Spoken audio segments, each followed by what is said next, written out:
Mari kita tundukkan kepala, mengangkat hati kita, kita berdoa. Terima kasih ya Tuhan untuk cinta-Mu yang menemukan kami, orang-orang yang ada dilingkupi dalam kegelapan yang paling gelap, karena kami semua orang berdosa. Tapi kami bersyukur kepada Tuhan, karena Engkau terus memberikan pencerahan kepada kami, memberikan terang melalui Putra-Mu Yesus Kristus, yang mati, bangkit untuk menyelamatkan hidup kami, menerangi setiap hati dan pikiran kami. Dalam menjalani perjalanan kehidupan iman kami Tuhan, Engkau senantiasa menuntun kami dengan terang firman-Mu. Biarlah Engkau jangan biarkan kami terlalu kreatif sehingga kami memakai akal pikiran kami untuk menelaah firman Tuhan. Tapi biarlah kehendak-Mu yang terjadi, biarlah Engkau yang berbicara, biarlah suara yang murni dari surga yang kami dengar bersama. Demi Putra-Mu Yesus Kristus, Sang Terang Sejati kami berdoa. Amin. Silakan duduk Bapak Ibu. Shalom. Salam sejahtera di dalam kasih Tuhan Yesus Kristus bagi kita sekalian. Salam dari tubuh Kristus yang lain, jemaat di Pos PI Saujajar bagi kita semua. Hari ini saya senang berjumpa dengan Bapak Ibu Saudara sekalian kembali untuk kita bersama-sama merenungkan firman Tuhan. Tadi waktu saya menyaksikan Bapak Ibu yang main kulintang, saya sebenarnya tidak mau goyang, tapi jari saya gini. Goyang juga akhirnya. Ya biarlah kemuliaan melalui puji-pujian dari hati kita, dari mulut kita, dan juga biarlah Tuhan taruh firman di dalam hati dan mulut kita hari ini. Mari bersama-sama kita membuka kitab suci untuk mendasari perenungan kita dengan tema Tuhan Yesus adalah terang dunia. Kita akan membuka bersama dalam Injil Yohanes. Injil Yohanes pasal yang ke-8, kita akan membaca ayat 12 sampai ayat yang ke-20. Injil Yohanes pasal yang ke-8 ayat 12 sampai ayat yang ke-20. Saya akan membacakan bagi Bapak Ibu Saudara sekalian. Yesus terang dunia. Yesus berkata lagi kepada mereka, "Akulah terang dunia. Siapa yang mengikut aku, ia tidak akan berjalan dalam kegelapan, melainkan ia akan mempunyai terang kehidupan." Kata orang-orang Farisi kepadanya, "Engkau bersaksi tentang dirimu, kesaksianmu itu tidak benar." Kata Yesus kepada mereka, "Biarpun aku bersaksi tentang diriku sendiri, kesaksianku itu benar. Sebab aku tahu dari mana aku datang dan kemana aku pergi. Namun kamu tidak tahu dari mana aku datang dan kemana aku pergi. Kamu menghakimi menurut ukuran manusia, aku tidak menghakimi seorang pun. Dan kalaupun aku menghakimi, penghakimanku itu benar. Sebab aku tidak seorang diri, tetapi aku bersama dengan Bapa yang mengutus aku." Ayat 17, "Dalam kitab Tauratmu ada tertulis bahwa kesaksian dua orang adalah sah. Akulah yang bersaksi tentang diriku sendiri dan juga Bapa yang mengutus aku bersaksi tentang aku." Lalu kata mereka kepadanya, "Di manakah Bapamu?" Jawab Yesus, "Baik aku maupun Bapakku tidak kamu kenal. Sekiranya kamu kenal aku, kamu mengenal juga Bapakku." Kata-kata itu dikatakan Yesus dekat perbendaharaan waktu ia mengajar di dalam bait Allah. Tidak seorang pun menangkap dia karena saatnya belum tiba. Bapak Ibu yang berbahagia adalah yang membaca kitab suci, memeliharanya dalam hidupnya. Haleluya.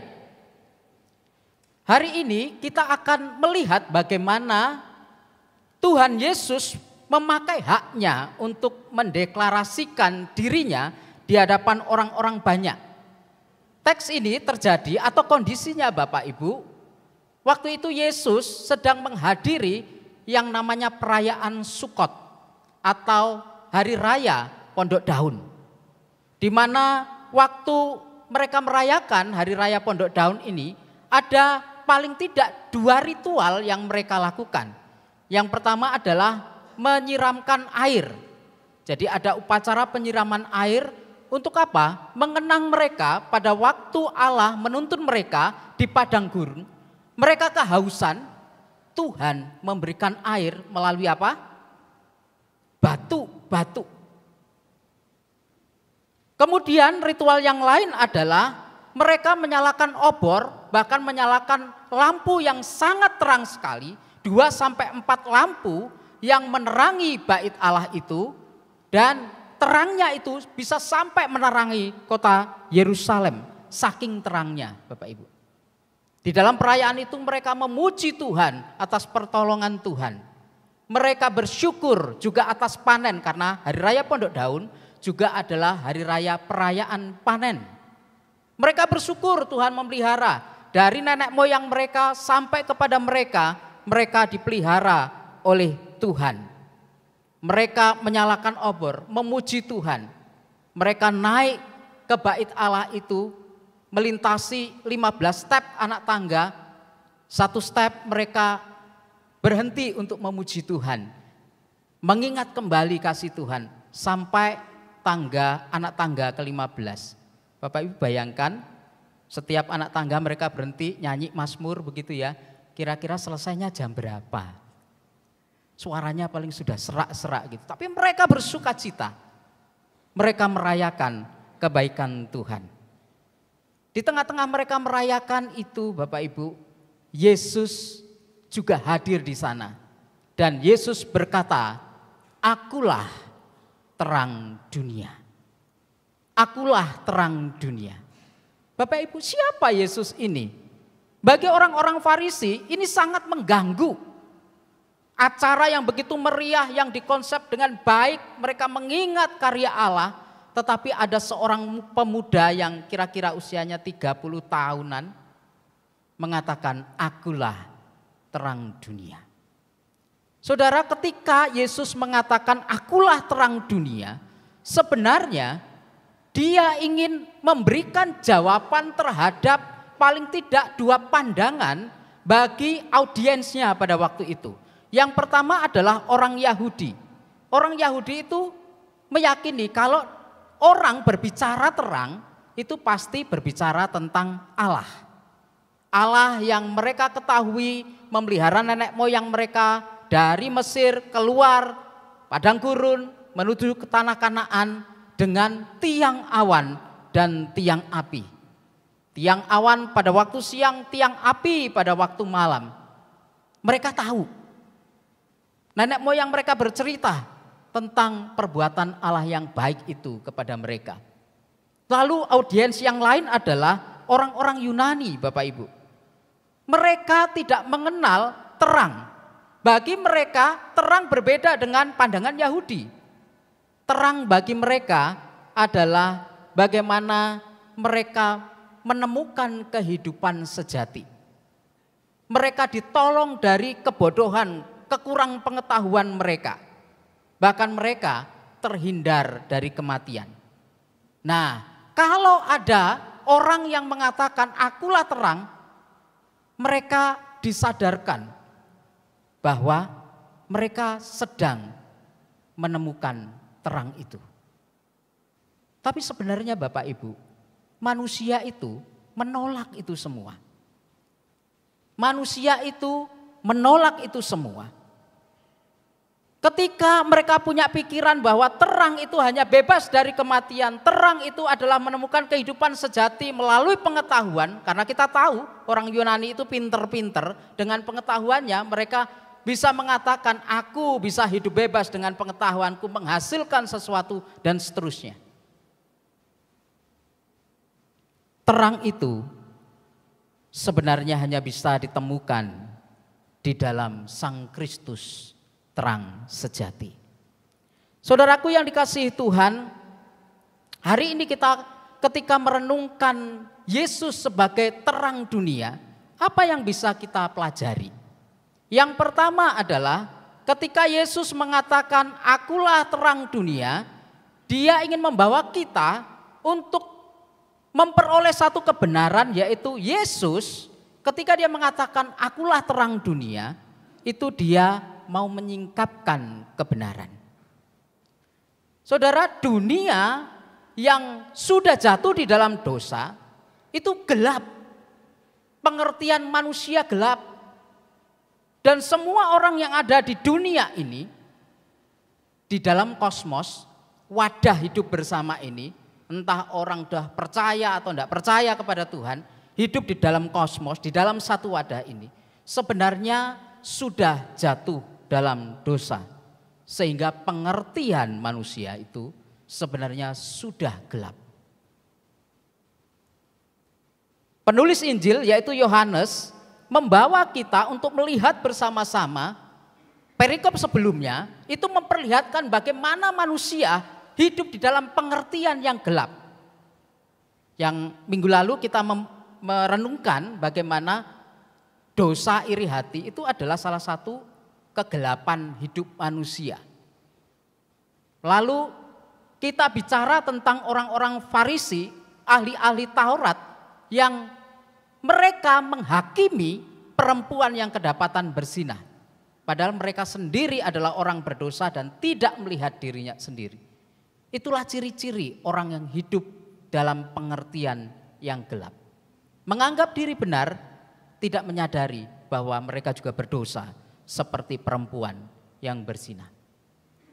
Tidak ada bedanya. Bapak Ibu yang dikasihi Tuhan, tetapi Kristus datang dan dia mendeklarasikan diri, akulah terang dunia. Saudara, apa yang dimaksud dengan terang dunia? Terang dunia adalah bagaimana Kristus itu menerangi dunia yang sedang gelap. Dia bukan hanya menerangi tetapi juga memberikan pertolongan kepada dunia yang sudah gelap pengertiannya. Sekali lagi kita mendapati bahwa ahli-ahli Taurat, orang-orang Farisi yang waktu itu menjadi audiens dari Tuhan Yesus Kristus menganggap bahwa ketika dia, yaitu Yesus menyatakan diri sebagai terang dan dia mengatakan, aku bersaksi bahwa diriku adalah terang. Orang Farisi menganggap Yesus itu pembohong. Padahal dia adalah sang terang sejati itu. Sehingga seorang tokoh teolog bernama John Chrysostom, dia mengatakan kegelapan tidak memahami terang, bukan karena terang itu tidak cukup terang, tetapi karena mata yang melihat telah dibutakan oleh dosa. Saudara, semua gara-gara dosa. Dosa menggelapkan setiap mata rohani manusia. Sehingga yang ada hanyalah keinginan dosa menuruti hawa nafsu dan seterusnya. Untuk apa? Kepentingan diri sendiri. Orang-orang Farisi itu bertolak pandangan dengan Tuhan Yesus. Karena mereka menganggap diri benar. Tetapi Yesus memberikan kesaksian dan kesaksiannya itu diperkuat oleh ayat yang ke-16. Dan kalaupun aku menghakimi, penghakimanku itu benar. Tidak seperti orang Farisi yang hanya memberikan satu penyataan yang tidak adil kepada perempuan yang berzina itu, padahal mereka juga berdosa. Dan Yesus menantang, akhirnya mereka pergi karena mereka ditantang oleh Tuhan Yesus. Siapa yang tidak berdosa, dia dulu yang melempari perempuan itu dengan batu sampai mati. Akhirnya mereka pergi. Dan mereka pergi dalam keadaan gelap. Yesus memberikan kesaksian. Dan kesaksiannya itu diperkuat dengan Bapakku bersama-sama dengan aku. Lalu mereka bertanya, di mana Bapamu? Ayo tunjukkan secara fisik. Jangan omong doang. Saudara, tetapi Yesus kelihatan seperti ngeyel. Padahal dia ingin mengungkapkan kebenaran bahwa dialah sang terang itu. Yang mengandung pengertian bahwa terang itu menyingkapkan kebenaran bahwa Yesus itu adalah Allah. Pribadi yang kedua dari Allah Tritunggal yang turun ke dalam dunia. Terang itu juga menyingkapkan tentang diri manusia yang dikuasai oleh dosa. Salah satu pemahaman yang penting bagi teologi Kristen, Bapak Ibu, bahwa ketika seseorang dikatakan hidup dalam gelap, dalam dosa, berarti mereka dikuasai, diikat oleh dosa. Tidak bisa lepas dengan caranya sendiri, bahkan seperti orang Yunani jalankan. Dengan pengetahuan, dengan menganggap mencari kebenaran sejati atau terang sejati di luar Kristus. Pada akhirnya mereka ketakutan, takut mati. Saudara, Kristus menawarkan terangnya bagi manusia yang ada di dalam kegelapan. Yohanes 1 ayat 4 sampai 5 juga 9 menyatakan dalam Dia ada hidup dan hidup itu adalah terang manusia. Dalam Kristus ada hidup. Itulah tawaran yang diberikan oleh Yesus kepada semua orang yang mau percaya kepada Sang Terang yang menyingkapkan kebenaran itu. Yakni kita berdosa, Dia mendatangi kita orang berdosa. Saudara, dalam Dia ada hidup. Terang itu bercahaya dalam kegelapan dan kegelapan itu tidak menguasainya. Seorang yang percaya kepada Sang Terang itu, dia akan dilepaskan dari belenggu dosa. Terang yang sesungguhnya yang menerangi setiap orang sedang datang ke dalam dunia. Dia mendatangi. Kristus itu adalah Allah yang bergerak dari surga turun ke dunia untuk mendapatkan kita yang ada di dalam kegelapan. Bahkan Dia terus bergerak sampai ke Bukit Golgota untuk menggantikan saudara dan saya. Sang Terang itu menyingkapkan kebenaran ini. Saudara, karena itu marilah kita menjadi orang-orang yang mendekat kepada Sang Terang. Kita ditawarkan, bagi setiap kita butuh terang yang menyingkapkan kebenaran. Kita orang bersalah, kita orang lemah, kita orang berdosa. Datanglah kepada Sang Terang itu. Maukah Bapak Ibu? Maukah?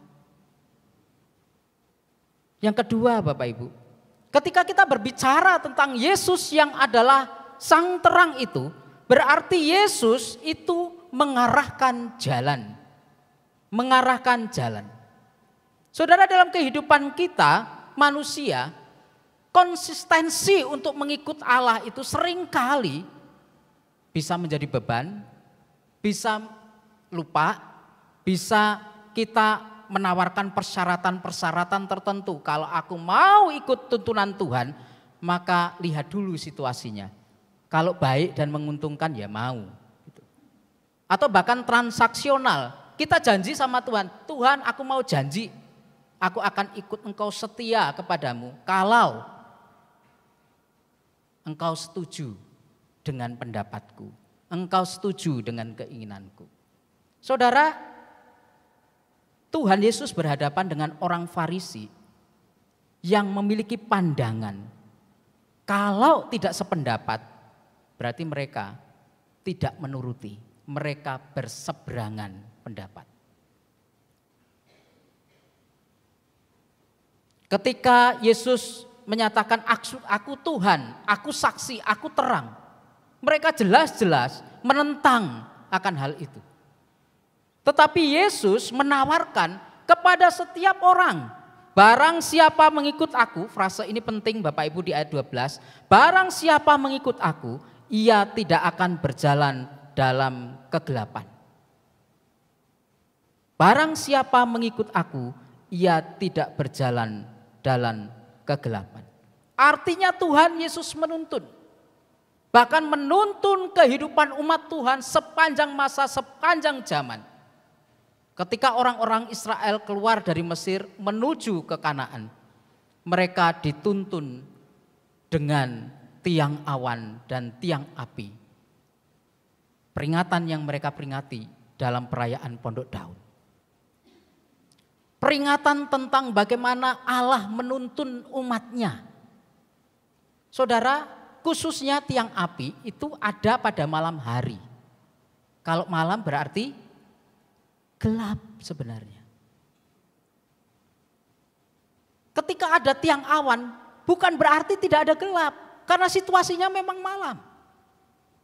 Saudaraku yang dikasihi Tuhan, ini berarti bahwa mereka diminta untuk mengikuti terang, yaitu teofani, Allah yang hadir berupa tiang api itu.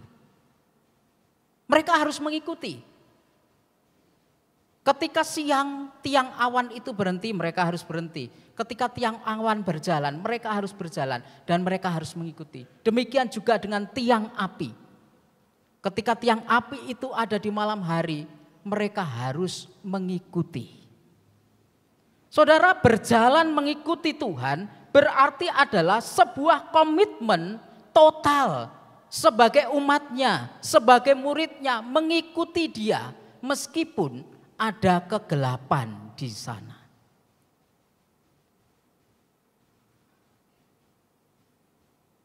Tuntunan Allah yang untuk kita ikuti selalu ditawarkan, diberikan kepada kita. Mazmur 119 ayat 105 mengatakan, firman-Mu itu pelita bagi kakiku dan terang bagi jalanku. Dan Keluaran 13 ayat 22 mengatakan, dengan tidak beralih tiang awan itu tetap ada. Tiang api itu tetap ada meskipun kegelapan juga ada. Saudara, terang Kristus tidak hanya mencerahkan pikiran yang sudah gelap karena dosa, tetapi menunjukkan kehadirannya. Ketika tiang awan itu ada di atas kemah mereka, karena mereka berjalan, pasang kemah, nanti bongkar kemah lagi, berjalan, tiang awan berjalan, mereka berjalan. Mereka mengikutinya. Menunjukkan bahwa Allah itu hadir di tengah siang ataupun gelap. Allah itu hadir untuk membimbing langkah kehidupan umatnya. Saudaraku, satu saat ada ahli speleologi, itu ahli penelitian gua. Dia meneliti sebuah gua, lalu dia biasa bawa alat, pakai senter di kepalanya begitu. Waktu dia sudah masuk jauh, tiba-tiba senternya mati. Karena baterainya habis. Wah, sangat gelap. Dia tidak bisa melihat sama sekali, bahkan tangannya saja ditaruh di depan matanya, itu gelap, enggak kelihatan. Tetapi kemudian datang regu penolong, mendapatkan dia di dalam gua itu dengan sinar yang begitu rupa. Akhirnya dia berjalan ke sinar itu dan menemukan regu penolong. Selamatlah dia. Saudaraku yang dikasihi Tuhan, demikian juga hidup kita. Tuhan itu hadir menuntun kita bagi yang sedang alone. Entah karena tidak ada pasangan, entah karena tidak diperhatikan, entah karena memang sudah sendirian. Tuhan hadir memberikan penerangannya kepada kita. Tuhan hadir menerangi hidup kita, menuntun hidup kita di tengah nilai-nilai dunia ini yang bertentangan dengan kitab suci. Pandangan-pandangan yang begitu dominan yang menjepit orang percaya.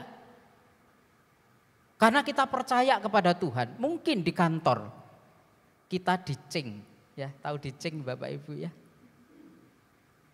Kita dijauhi. Kita mungkin mendapatkan perlakuan-perlakuan yang tidak enak. Kita dianggap orang asing. Saudara, papa saya meninggal tahun 2006, tapi dia adalah salah satu keluarga dari keyakinan yang lain menjadi percaya kepada Tuhan.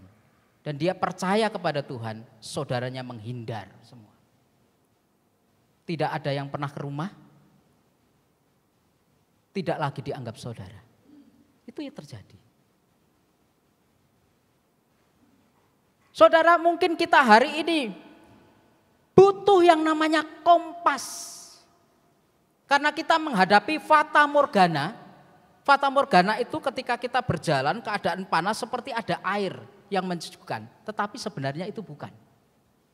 Saudara, kita mungkin butuh kompas untuk menjalani bisnis kita, membangun rumah tangga kita.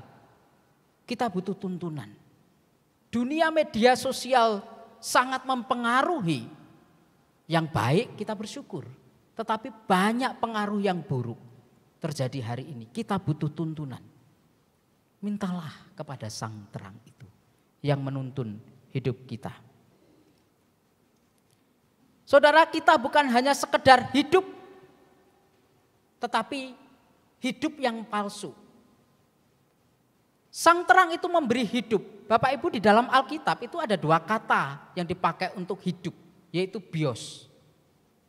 Bisa dipakai untuk kata biologi gitu ya, lahir secara biologis, atau dipakai juga kata bioskop. Bergerak namun tidak asli, palsu. Saudara, orang yang kurang tuntunan bisa menjalani kehidupan palsu. Kenapa? Tidak diarahkan Sang Terang itu. Sehingga di dunia ini banyak orang yang cinta uang melebihi cinta Tuhan. Karena kurang tuntunan dari Sang Terang itu sendiri. Banyak orang hari ini gelap mata, membohongi teman dalam bisnis. Saya kemarin menghadiri Maisong, istri dari Pendeta Cornelius. Waktu pulang di mobil kita bercerita. Ada seorang yang sama-sama Kristen, sama-sama hadir di gereja. Tetapi ketika berbisnis, saling menipu. Tidak kecil Bapak Ibu, em-eman. Orang yang tidak diterangi, dituntun oleh Sang Terang itu bisa hidup demikian, meskipun Kristen. Saudaraku, mari kita juga melihat hidup kita. Apakah yang kita sekarang rasakan? Apakah kita butuh penerangan saat kita dalam ketakutan akan masa depan kita, bahkan masa depan pelayanan kita, masa depan gereja ini, masa depan rumah tangga kita? Apakah kita sedang ketakutan? Mari kita minta petunjuk, tuntunan Tuhan. Dia yang akan terus setia menaungi kita. Senantiasa tidak pernah melepaskan sedetik pun kesetiaannya untuk menuntun kita. Saudara, hari ini karena banyak orang tidak diterangi, orang itu banyak memasang kacamata gelap. Kalau bisa Tuhan, salib yang saya pikul jangan berat-berat ya. Mengingkari bahwa meskipun ada terang, gelap itu ada. Orang sering mengingkari. Tuhan, jangan setia-setia banget lah jadi orang Kristen. Zaman ini sulit Tuhan. Jangan tambah dengan aturan-aturan. Jangan tambah dengan harus setia sebagai orang Kristen, harus jujur. Waduh, tambah lebih susah Tuhan.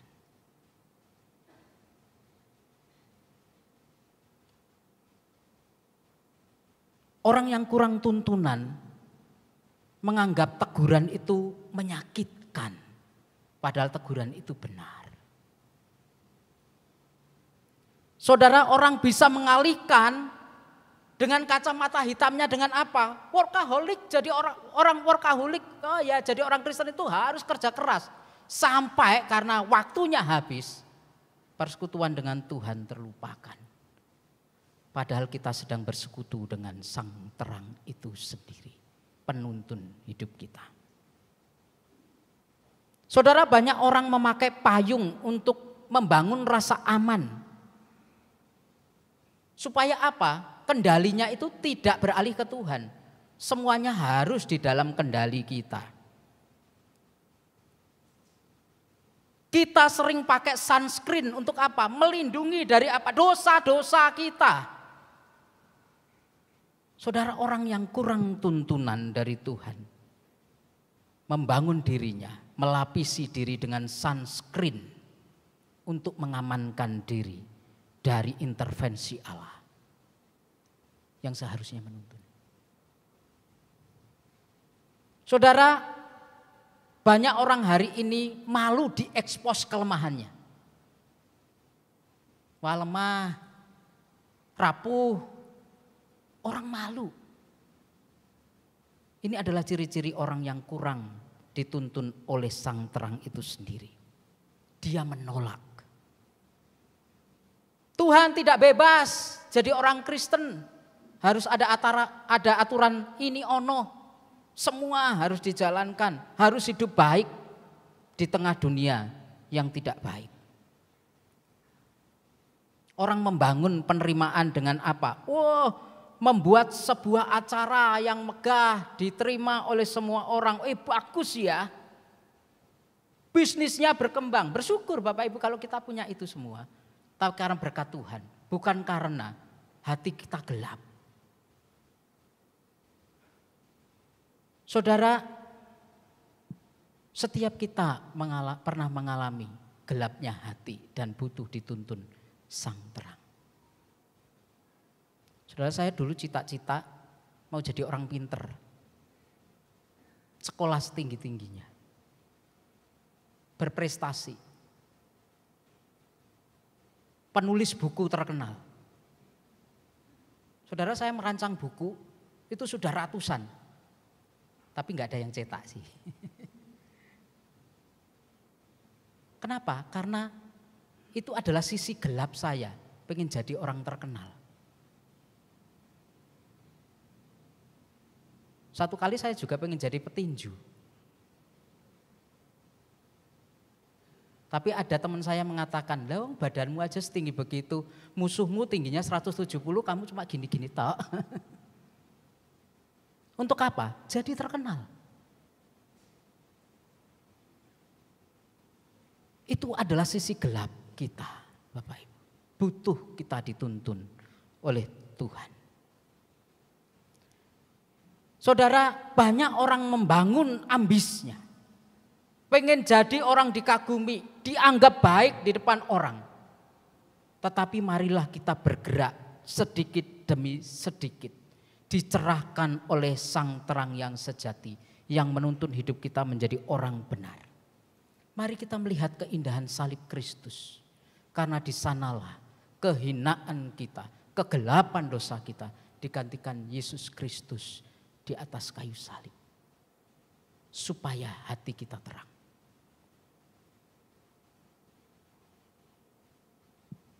Yang terakhir Bapak Ibu, ketika Yesus Kristus berkata, "Akulah terang dunia."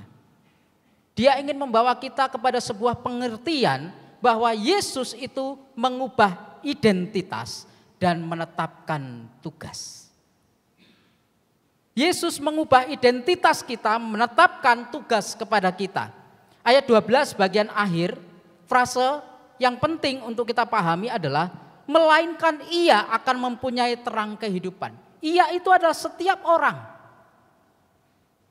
Saudara, banyak orang di dalam masa-masa atau zaman-zaman itu lupa akan identitas dirinya.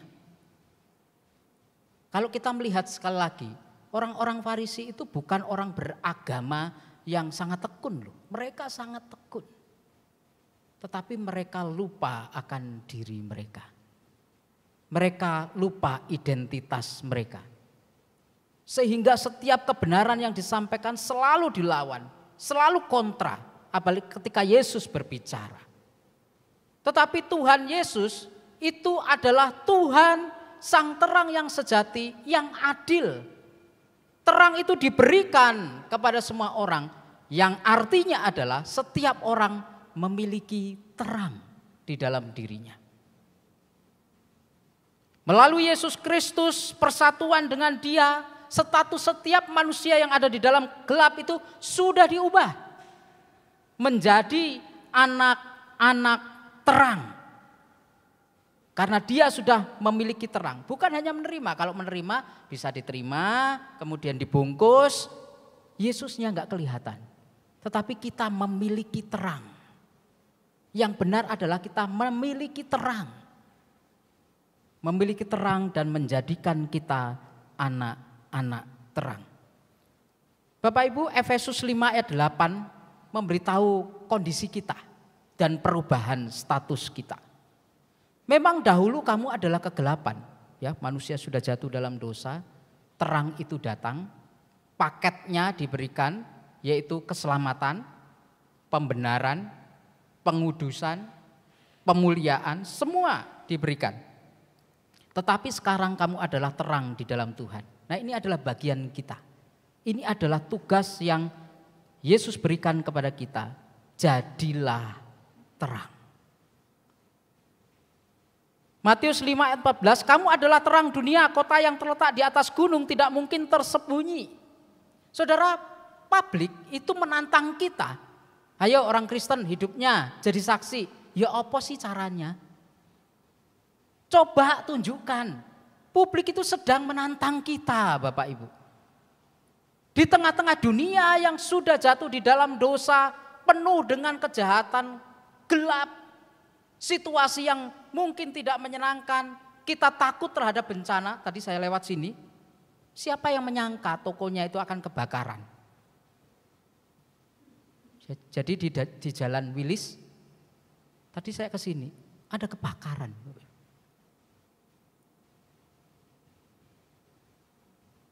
Pasti mereka bersedih.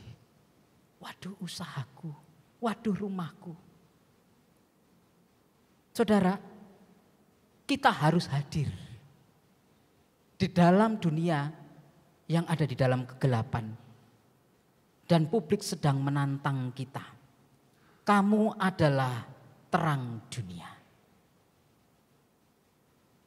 Saudara, ini kalimat yang menarik yang saya coba pikirkan berhari-hari. Yesus sekarang sudah ada di surga. Sebentar lagi kita memperingati kenaikannya tanggal 29. Dia ada di surga. Kita yang ada di dunia adalah terang. Yesus terang yang ultimat, yang sejati. Dia sudah hadir dalam hidup kita, menerangi kita. Tapi sekarang terang itu sampurnya diberikan kepada kita. Jadilah terang di tengah-tengah dunia. Yesus sudah ada di surga. Terang itu sekarang adalah kita, Bapak Ibu. Saudara, banyak orang yang butuh dipulihkan keadaannya hari-hari ini. Banyak orang yang mengalami masalah mental. Karena keadaan ekonomi, keadaan dunia, keadaan keluarga, keadaan anak-anak, relasi. Banyak orang butuh dipulihkan. Mari kita hadir menjadi sang terang bagi mereka. Mari kita hadir kepada setiap orang yang butuh dituntun untuk menemukan sang terang sejati. Kitalah alat Tuhan. Saudara, mari kita melihat keindahan Injil yang sudah menerangi hati kita dan kita dipakai untuk menerangi orang lain. Menghangatkan mereka yang sudah mulai putus asa. Membakar mereka yang sudah tidak ada motivasi hidup lagi. Saudara, mari kita hadir kepada kawan-kawan kita yang bisnisnya terpuruk, yang keluarganya bermasalah. Mari kita hadir menjadi saksi bagi mereka yang mau pulih dari adiksi, dari ketergantungan kebiasaan-kebiasaan buruk mereka, entah siapapun mereka. Saudaraku, mari kita mendatangi orang yang hari ini sedikit-sedikit itu emosi. Mari kita jadi saksi bagi mereka yang kadangkala tidak bisa mengendalikan diri. Mereka yang kelelahan, mereka yang terlihat baik tapi hanya butuh penerimaan dari orang saja. Mari kita menuntun mereka menjadi pengikut-pengikut Sang Terang, supaya mereka dapat berteduh, mendapatkan istirahat. Maukah Bapak Ibu? Anak-anak muda sekarang berkata, yuk bisa yuk. Ayo bersama-sama kita menjadi terang. Yuk bisa yuk. Kita bersama-sama menjadi komunitas, kita punya CEO, kita punya SALT, kita punya apapun bentuknya di gereja kita Bapak Ibu. Untuk kita menjadi terang di lingkungan kita. Sehingga pada akhirnya kita akan mencapai puncaknya. Yaitu orang di bawah menemukan Sang Kasih, Sang Terang yang sejati. Yaitu Yesus Kristus.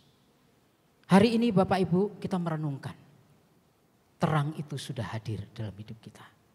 Terang itu menuntun kita. Dan kita diminta untuk menjadi terang. Karena terang yang sejati sudah kembali ke surga. Tapi Dia meminta kita, jadilah terang. Amin. Mari kita berdoa.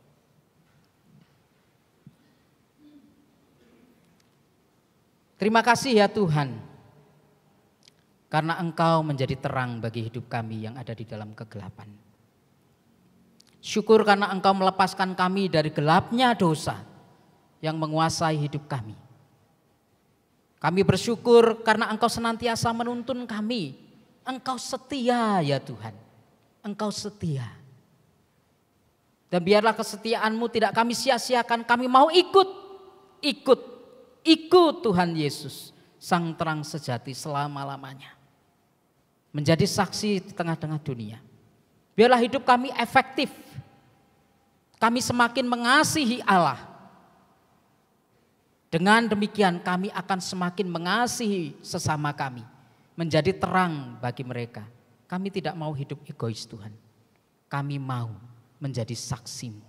Menjadi garam, menjadi terang di tengah-tengah dunia ini.